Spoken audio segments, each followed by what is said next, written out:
उपलक्षे बरी ब्लॉक अधीनस्थ अलियाबाद खेल पड़िया ठारे ब्लॉक स्तरीय जग शिविर अनुष्ठित हो जाइछि। बरी ब्लॉक वीडियो पंचानन मल्लिक आनुष्ठानिक भाव जगदेई एही शिविर को उद्घाटन करथिले।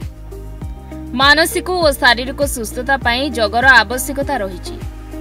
आजिर व्यस्त बहुल जीवन में एक शांत तथा चापमुक्त परिवेश खोजुवा व्यक्तिविशेष उभय मानसिक और शारीरिक स्तर में सुस्थ रहिबा निहाती आवश्यक। जग केवल आसन किंवा व्यायाम नुहे, समस्त को एकता सूत्र रे बांधि रखिया पाई जगर आवश्यकता रही। एक सुस्थ जीवनशैली बोली आजिर जग दिवस रे जगदेई बरी तहसीलदार साई श्री लोकनाथ सेठी कहिथिले। जग व्यक्तिर मानसिक और शारीरिक संतुलन रक्षा करने सहित तार रोग प्रतिरोधक शक्ति और कार्यदक्षता बढ़ाई थाए। आज अंतर्जातीय जग दिवस अवसर में अनुष्ठित ब्लॉक स्तरीय जग शिविर में जगदेई बरी वीडियो पंचानन मल्लिक कहिसेंती आजिर जग शिविर में रत्नगिरी सरकारी उच्च विद्यालय क्रीड़ा शिक्षयित्री मधुस्मिता जेना जगदेई आजिर शिविर को परिचालना करथिले। सबरी बरी ब्लॉक प्रशासन एवं बरी तहसील प्रशासन समस्त कर्मचारी और स्थानीय विद्यालय छात्र छात्री और स्थानीय लोक माने उपस्थित रही जग करथिया बेले बरी ब्लॉक अतिरिक्त वीडियो महेश्वर सेठी ए शिविर को परिचालना करथिले। ब्लॉक तरफ रत्नगिरी निकटस्थ अलियाबाद प्ले फील्ड रे अनुष्ठित कराइथिला। एथिरे बहु एनजीओ स्कूल छात्र छात्री माने योग शिक्षा लाभ करथिले। एथिरे सेमानकु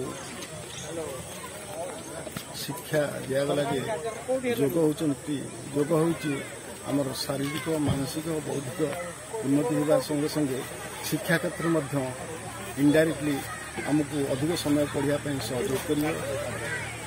यही कामना करी प्रतिदिन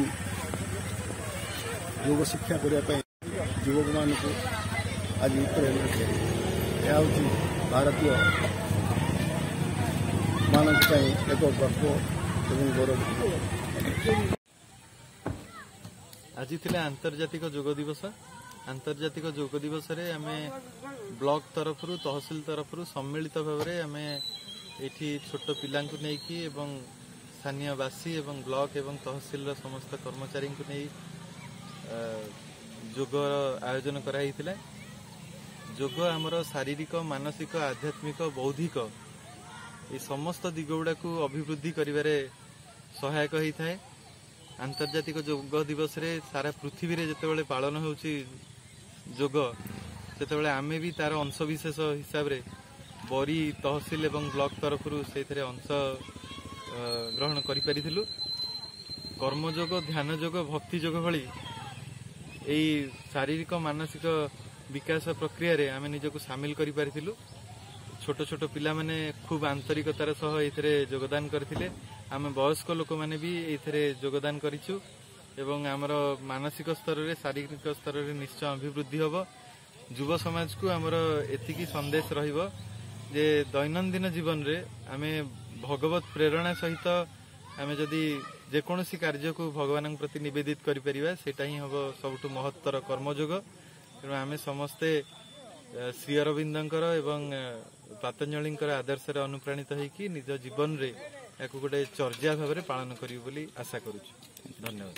मो नाम मधुस्मिता जेना, खेल शिक्षयित्री Ratnagiri government high school Ratnagiri. आज आंतर्जातिक योग दिवस उपलक्षे आमर ब्लॉक तरफ आमर अलियाबाद खेल पड़िया एक योग शिविर आयोजन कराइथिला। एठारे प्राय प्रति स्कूल रु पिला आस्थिले। आखपाख अंचल लोक माने भी योग शिविर रे योग देइथिले। योग द्वारा आमर मन प्राण आउ हृदय आम शरीर सबु प्रकार जो स्ट्रेस अच्छी जो माने सबु चिंतारू मुक्ति पाइबा पई आमे जदि योग प्रतिदिन अभ्यास करबा या द्वारा ऐसे चिंतारू आमे मुक्ति पाइबा और आम शरीर भी सुस्थ रहबा। समस्त को योग दिवस रे मोर अनुरोध कि समस्ते प्रतिदिन किछि ना किछि योग करंतु और सुस्थ रहंतु। जाजपुर बरीरू प्रशांत द्विवेदी को रिपोर्ट, न्यूज 8 ओडिया।